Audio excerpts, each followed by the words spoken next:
So మీకు simple side reaction నుంచి చెప్పాలంటే మన ఫేమస్ వయాగ్రా, అది పల్మనరీ హైపర్టెన్షన్ పిల్లలకి ఇచ్చిన drug.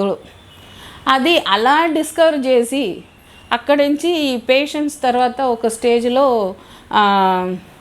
Early morning death in adults, okay, heart disease, heart attack ఎలా వచ్చింది, అప్పుడు it is causing erectile dysfunction. They are not giving the trial drug back అన్నమాట. So reason is this. ఇంకొకటి అంటే to reduce blood pressure there is a drug which crosses the air growth. So that now that is marketed for air growth, not used for blood pressure. Okay, ఒక drug ఏమో ovaries కని discovery చేశారు, ova produce చేయాలని. అది అవ్వట్లేదు, అది క్యాన్సర్స్గా issue అవుతుంది, ban చేశారు. తర్వాత ఏమైంది, that can use for ovarian cancer treatment అనే. సో ఈ మెడిసిన్ డిస్కవర్ చేసినట్టు అయిపోవట్లేదు పని,